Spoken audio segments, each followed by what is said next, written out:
Seguimos adelante aquí en Telebuen Día, recibiendo con gran gusto a Óscar Botinelli del Instituto Factum. Óscar, buen día, ¿cómo estás? Buen día, Daniel, ¿cómo estás? Bien, siempre es muy grato estos minutos, sobre todo para tratar de aprender un poco de esa mirada que tiene sobre el escenario político. Hoy decíamos, un tablero donde las piezas últimamente no están ninguna en el lugar en el que uno asumiría a esta altura del partido.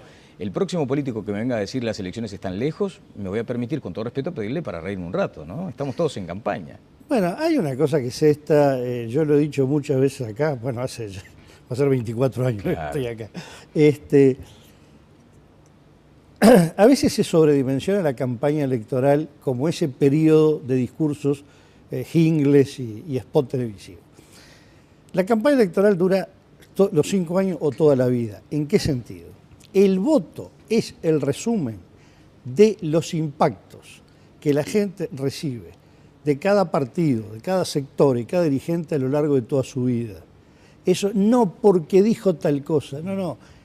Va formando una imagen de la persona. Puede ocurrir que va formando una imagen y en determinado momento esa imagen se le cae. Nos pasa a todos en todos los órdenes de la vida. Exacto. A veces hay que pensar la política como se piensa la vida, no como una cosa distinta. Como un proceso de acumulación. Y uno en la vida dice, fulano, mira, yo hace 20 años que lo conozco, antes me caía muy bien, pero le evita la actitud. Y no es porque el otro día él hizo un spot televisivo. Un compañero de trabajo no hace spot televisivo. Claro. Pero es porque lo va juzgando día a día. Y eso pasa con la política, con las personas, con las corrientes y con los partidos. Qué interesante. Ahora, ese tipo de aspectos que tiene la ciudadanía uruguaya no se instala como sistema, como uno de los institucionalmente más fuertes de la región. Eso también es un activo muy potente que tenemos. Bueno, vamos por parte.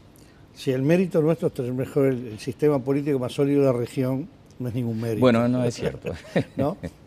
Es decir, nosotros en materia de política siempre nos comparamos con Europa Occidental. En un estudio, nosotros integramos 2 redes internacionales de estudios electorales. Una es el Comparative National Election Project, que somos unos 20 países. Y en el estudio, por ejemplo, sobre valores políticos, no valores sociales, valores políticos, Uruguay aparece como el promedio de Europa Occidental. Es decir, tenemos 100 años de más o menos de democracia cada vez más perfeccionada, sí, con una interrupción muy dura de 12 años y una caída previa, donde la democracia por distintas razones se iba deteriorando, pero si resurgimos como resurgimos, porque teníamos una larguísima historia, con partidos sólidos y con una ciudadanía muy creyente en el valor de la democracia y del voto. En Uruguay hay una cosa que los uruguayos no somos conscientes. Entender el sentido del voto y el respetar de que se sacan unas papeletas de una urna y decirse, esta es la decisión, es un gran ejercicio de abstracción. Hay que tener una gran cultura para decir por qué yo tengo que respetar eso. Lo has dicho reiteradamente en las instancias electorales y es cierto, ¿no? Es como un intangible que tenemos allí sin darnos cuenta. Claro, pero eso es una acumulación de generaciones. Claro. Por eso vemos países que han hecho grandes esfuerzos de democratización, caso México, sin duda un país que se ha democratizado muchísimo. Y sin embargo, uno ve sectores importantes de la sociedad, grandes dirigentes que no logran entender. Claro. Que cuando pierden, perdieron, y siempre tienen que encontrar que la sociedad no se pudo haber equivocado y que por lo tanto hay algo que llevó a que ellos perdieran. Bueno, hoy hay una muestra fuerte, potente de civismo, porque Vamos Uruguay, un sector del Partido Colorado, convoca a debatir sobre Mercosur sí, Mercosur no, y acuden los 4 expresidentes. Por primera vez, por ejemplo, Tabaré Vázquez irá a la sede del Partido Colorado, lo que representa una señal fuerte, potente, interesante. Nos hace acordar de pronto aquel acuerdo que dio nacimiento al Mercosur. Bueno, después este acuerdo se fue deshilachando. Pero lo cierto es que también allí aparecerá Tabaré Vázquez, el que se ha denominado por parte de Darwin Desbocati, un fino humorista y que tú has tomado, como el hombre con el traje de amianto. Sí. Bueno, antes que nada, el año pasado, más o menos por esta época, fuimos a Buenos Aires a un seminario, Pedro Bordaberry, Luis Alberto Lacalle, el senador Carlos Gamú, del Frente Amplio, y yo, como politólogo, convocados por la Red de Acción Política, la RAP, La Fundación RAP es una fundación argentina que uno podría decirlo, intenta uruguayizar la política argentina. Y la invitación surgió a raíz del impacto que les generó encontrarse, no me acuerdo qué instancia, no sé si en ADM o en el Conrad, que estaba en una mesa los expresidentes juntos, Sí. Comiendo juntos, Claro. cae Mujica para hablar, pasa por ahí, se abraza con los cuatro, se hacen chistes. Esto es absolutamente impensable en Argentina. Entonces, estas cosas hay que valorarlas, que no quiere decir ni que nadie mimetice diferencias, que no haya momentos ríspidos, los hay, pero que sean los excepcionales, ¿no?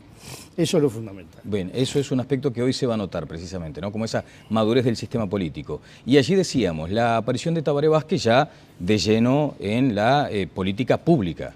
Sí, él en este momento se le puede definir como el candidato que no proclamó la candidatura, pero que es obvia la candidatura, ¿no?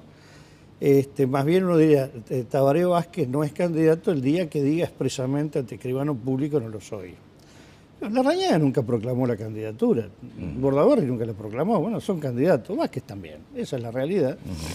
Ya está dando pasos muy firmes. Y las entradas y salidas de escena son una muy buena estrategia de él. Yo digo que él es una de las dos personas que mejor ha manejado en la historia del país el mutis en el sentido teatral, es decir, entro en la escena, claro. Salgo de escena. Sí. ¿Cuál es el otro? Pacheco Greco. Bueno, no tiene nada que ver ideológicamente. Pacheco, sobre todo en el periodo estelar, fue un maestro del silencio y de repente aparecer en el momento más inesperado diciendo acá estoy yo. Que de pronto pueden ser identificados por la condición de outsiders en su momento. Bueno, Pacheco nunca fue calificado propiamente outsider, era un hombre muy, muy del cerno político, era un Pacheco descendiente de los Pacheco Llover. Pero él entendía que eran sus parientes los que tenían que asumir más esas responsabilidades de gobierno. Sí, pero él nunca asumió una actitud antipolítica, él más bien asumía una actitud de autoritarismo, de autoridad del Estado, paternal y autoritaria, que no lo ubicaba propiamente como un outsider. Vázquez sí, Vázquez ha jugado, bueno, viene de afuera de la política, ¿no? Bueno, ¿y por qué lo de traje de amianto?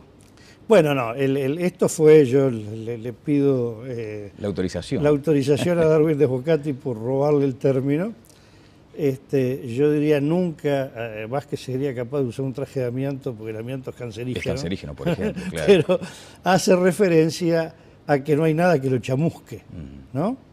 Él camina por encima del agua, ¿no? Es un hombre que ha logrado salir indemne de muchísimas situaciones. Y en este momento, en que el Frente Amplio está relativamente golpeado, se ha producido una muy fuerte disociación en las intenciones de voto. Si uno habla del Frente Amplio, y punto, y si uno dice Frente Amplio, Tabaré Vázquez, ahí cambia la cosa. Lo cual es un tema que no ha sido visto con mucha claridad, quizá nosotros lo aclaramos demasiado, no es demasiado bueno para el Frente Amplio como entidad.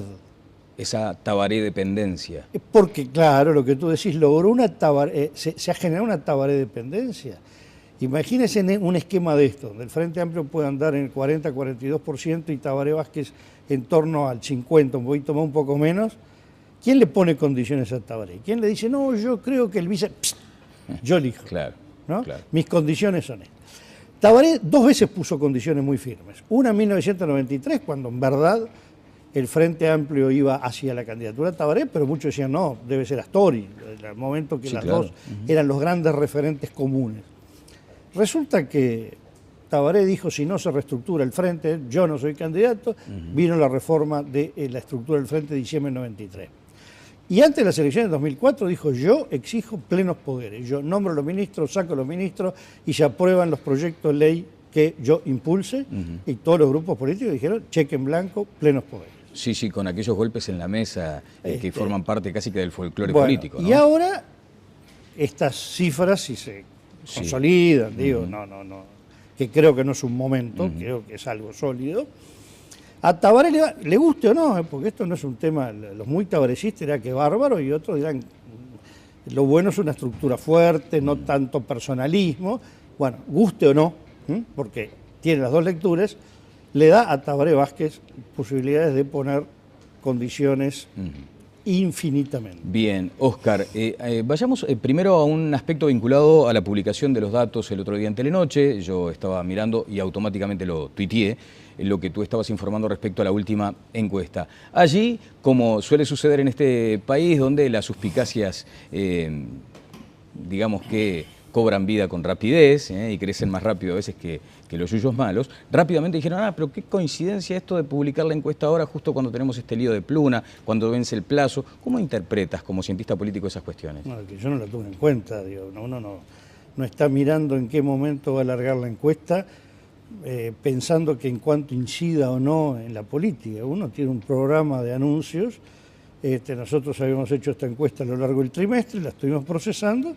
Cuando terminamos de procesar empezamos a hacer el lanzamiento de los datos. No nos preocupó, además Uruguay tiene en ese momento los titulares a Pluna, pero había otros problemas también importantes. Además esto no tiene nada que ver, porque la encuesta tiene que ver con una eventual elección al día de hoy, no es otra cosa como dice vaticinio para el 2014. Las encuestas no son pronósticos, las encuestas son estados de situación del momento. Lo que decimos siempre, la foto esa, ¿no? Es una foto dentro de una película, pero que marca una cosa muy importante. El Frente Amplio está dando el 42%, sí, a secas, con Vázquez 49 a 52. Partido Nacional da 21 a 24, si el lugar de Larrañaga, de Partido Nacional a secas, se dice Partido Nacional con Larrañaga y un vice herrerista, es decir, acá está todo el partido, levanta el techo al 25. Partido Colorado, que daba 16, ya aterrizado en la cancha todo el escenario, y además, si se dice, un vice que complemente al partido, llega hasta el 20. Todos mejoran, porque lo más impactante es que nosotros veníamos con un alto número de indecisos, de indefinidos, de 8% al 10, 12%, con un número muy alto de desencantados, de refractarios, que iba del 8 al 12, resulta que cuando uno dice, esta podría ser la cancha.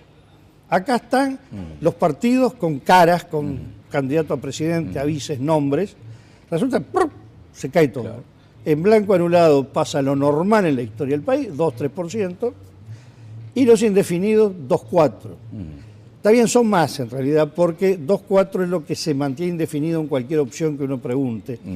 Y en cambio uno ve que oscila, Partido Nacional puede ser 21, 22, 25, Frente Amplio 49, 50, 51, 52, entonces ahí hay gente que oscila.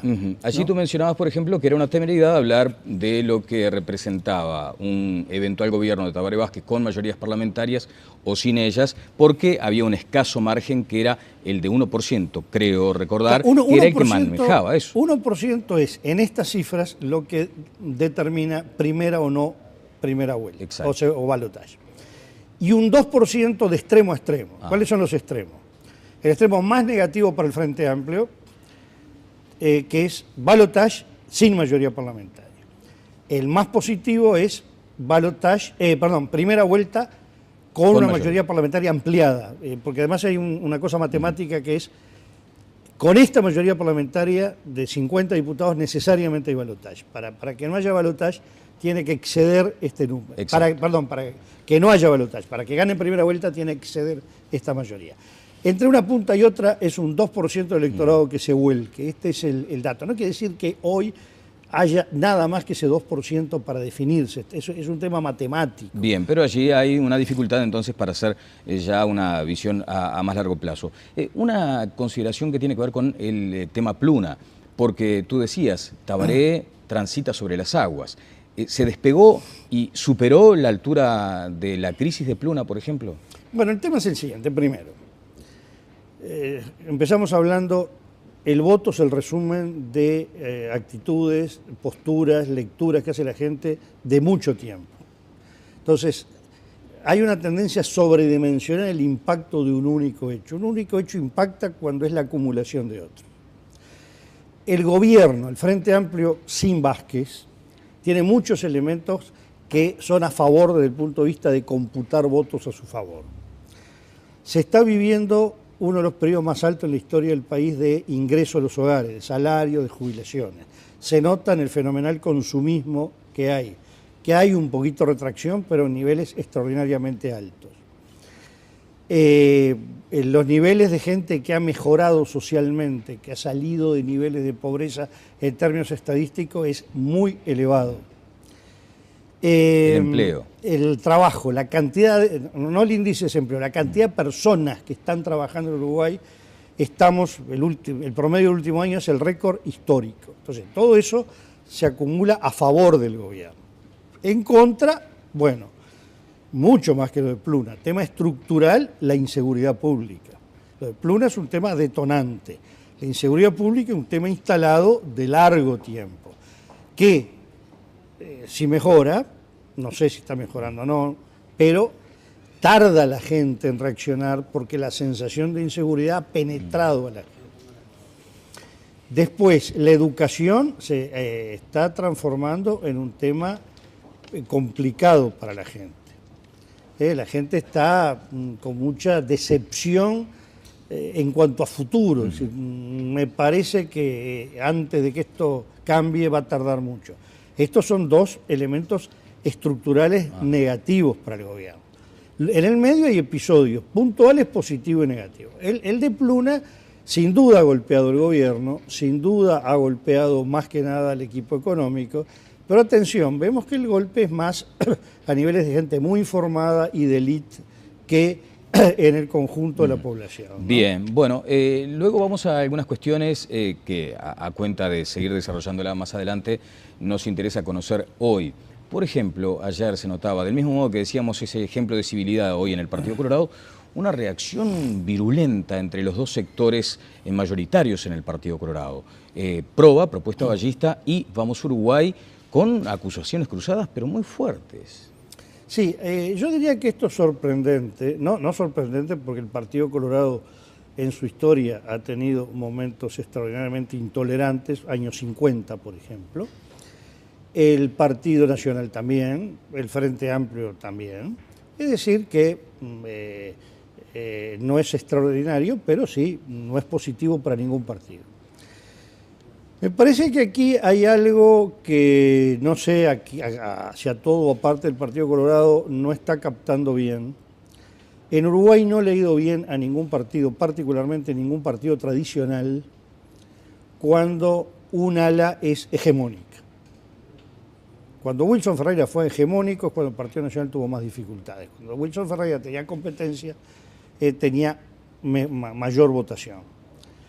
Lo mismo pasó el Partido Colorado, cuando Sanguinetti fue hegemónico en el 94, ganó apenitas, frente a un Partido Nacional que le venía haciendo un juego de pinzas entre la candidatura Ramírez y la candidatura Volonté, que expresaban matices diferentes.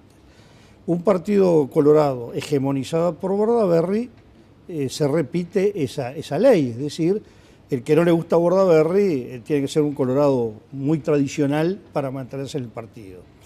Lo mismo pasaba con Sanguinetti, lo mismo pasaba con Wilson, es decir, es un fenómeno general. Al Partido Colorado le viene bien dos alas, como el Partido Nacional está necesitando fuertemente que el herrerismo, Unidad Nacional, solucione las definiciones, acelere definiciones, tenga una mayor presencia como tal en el panorama nacional y se vean las dos corrientes jugando con fuerza.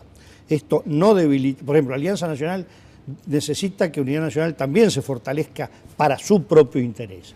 Y acá en el Partido Colorado nos parece lo mismo. Por eso es un poco extraño porque no es positivo para Bordaberry ni Vamos Uruguay que no tenga un ala fuera de Vamos Uruguay con una propuesta diferente, una propuesta más nítidamente ballista, que abra camino a otra captación colorada, además de la que hace Bordaberry, que es un espacio determinado en el electorado nacional y el vallismo, la propuesta vallista puede ir hacia otro espacio de la vida nacional. Correcto, ya has dicho al pasar además la circunstancia que vive el Partido Nacional con esa indefinición aún en el sector herrerista. Un minuto para el Partido Independiente, que está llamado seguramente a cobrar otro protagonismo en el escenario futuro político.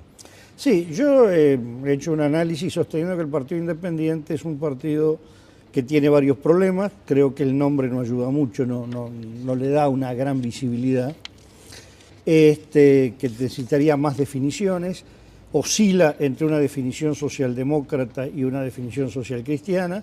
Ellos permanentemente anuncian que van a acentuar el perfil de socialdemócrata, pero caso ley del aborto aparecieron las dos visiones un poco contrapuestas. Es un partido con gente joven al frente. Hoy el promedio de la generación del Uruguay, que con muy pocas excepciones, unas excepciones son Vázquez, otras Tori, está en el primer nivel de la actividad política, es todo entre 50 y 59 años, ¿no? Se ha producido, nadie lo ha percibido, se ha producido una renovación generacional en el Uruguay. Hoy toda la dirigencia es 50 a 59, y yo diría, aparece un par de excepciones ahí, dos o tres. Uno es Luis Lacalle Pou, que está en los 39-40, otros Diego Canepa, que está en la misma edad, es decir, son la generación de recambio que viene atrás. ¿Sendic? No, Sendic está en los 50, claro. En la generación de 50. Ah, correcto, sí, está bien. No, esa generación están todos, desde candidatos que hace mucho que son candidatos como Larrañaga o como Luis Alberto Heber, a candidatos que aparecen nuevos, líderes que aparecen nuevos como Daniel Martínez o Sendic o el propio Bordaberry. Todos son de la misma generación. Bueno, si habrá temas para seguir hablando, podríamos estar toda la mañana, pero les recomiendo muy especialmente que visiten www.factum.edu.uy para seguir de cerca los análisis de Óscar Botinelli y todo su equipo. Y esto lo digo, no era un aviso para pagar la nota, digamos, porque realmente lo siento así, que está muy interesante. Óscar, muchísimas gracias por estos minutos. Bueno, gracias a ti. Y están las puertas abiertas. Bueno, estamos acá, esta es nuestra casa, muchas por gracias. Por supuesto. Bueno, Óscar Botinelli, director del Instituto Factum. Un comentario muy puntual, Óscar, porque voy a darle paso al móvil con Gustavo Sáenz en la Embajada de los Estados Unidos. Era imprevisible, ciertamente, hace un tiempo este final reñido cabeza a cabeza en Estados Unidos. Mira, yo no he seguido demasiado esta vez la elección de Estados Unidos. Hace tiempo que más bien se veía dificultades para Obama y después un repunte de Obama, ¿no? Pero la sensación que tenemos es que Estados Unidos viene bastante dividido en dos países bastante parejos. Ya tuvimos la elección de Bush y Gore, que fue muy cabeza a cabeza. No sabemos cómo será, pero las encuestas están... en países como Estados Unidos de voto voluntario, hay un factor adicional a los que podemos tener nosotros, es si determinados sectores van a votar o se quedan en la casa. Claro. Eso cambia mucho también el panorama. Bueno, en algunos aspectos como la telefonía fija, por ejemplo, casi nadie ya, o hay un grupo importante de personas que ya no utilizan el teléfono fijo en los Estados Unidos, y eso también determinó algunas dificultades para los sondeos de opinión. Bueno, muchas gracias por este último comentario. Y es cierto, ¿no? Es como un intangible que tenemos allí sin darnos cuenta. Claro, pero eso es una acumulación de generaciones. Claro. Por eso vemos países que han hecho grandes esfuerzos de democratización, caso México, sin duda un país que se ha democratizado muchísimo. Y sin embargo, uno ve sectores importantes de la sociedad, grandes dirigentes que no logran entender que cuando pierden, perdieron, y siempre tienen que encontrar que la sociedad no se pudo haber equivocado y que por lo tanto hay algo que llevó a que ellos perdieran. Bueno, hoy hay una muestra fuerte, potente de civismo, porque Vamos Uruguay, un sector del Partido Colorado, convoca a debatir sobre Mercosur sí, Mercosur no, y acuden los 4 expresidentes. Por primera vez, por ejemplo, Tabaré Vázquez irá a la sede del Partido Colorado, lo que representa una señal fuerte, potente, interesante. Nos hace acordar de pronto aquel acuerdo que dio. Ese tipo de aspectos que tiene la ciudadanía uruguaya no se instala como sistema, como uno de los institucionalmente más fuertes de la región. Eso también es un activo muy potente que tenemos. Bueno, vamos por parte. Si el mérito nuestro es tener mejor el sistema político más sólido de la región, no es ningún mérito. Bueno, no es cierto. ¿No? Es decir, nosotros en materia de política siempre nos comparamos con Europa Occidental. En un estudio, nosotros integramos dos redes internacionales de estudios electorales. Una es el Comparative National Election Project, que somos unos 20 países. Y en el estudio, por ejemplo, sobre valores políticos, no valores sociales, valores políticos, Uruguay aparece como el promedio de Europa Occidental. Es decir, tenemos 100 años más o menos de democracia cada vez más perfeccionada, sí, con una interrupción muy dura de 12 años y una caída previa, donde la democracia por distintas razones se iba deteriorando, pero si resurgimos como resurgimos, porque teníamos una larguísima historia, con partidos sólidos y con una ciudadanía muy creyente en el valor de la democracia y del voto. En Uruguay hay una cosa que los uruguayos no somos conscientes.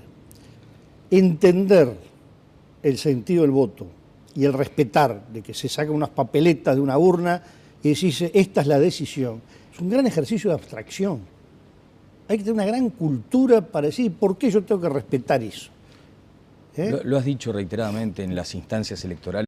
Seguimos adelante aquí en Telebuendía, recibiendo con gran gusto a Óscar Botinelli del Instituto Factum. Óscar, buen día, ¿cómo estás? Buen día, Daniel, ¿cómo estás? Bien, siempre es muy grato estos minutos, sobre todo para tratar de aprender un poco de esa mirada que tiene sobre el escenario político. Hoy decíamos, un tablero donde las piezas últimamente no están ninguna en el lugar en el que uno asumiría a esta altura del partido.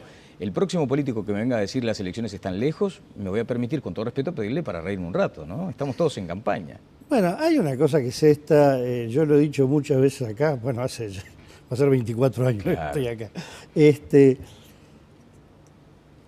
A veces se sobredimensiona la campaña electoral como ese periodo de discursos jingles y spot televisivo. La campaña electoral dura los 5 años o toda la vida. ¿En qué sentido?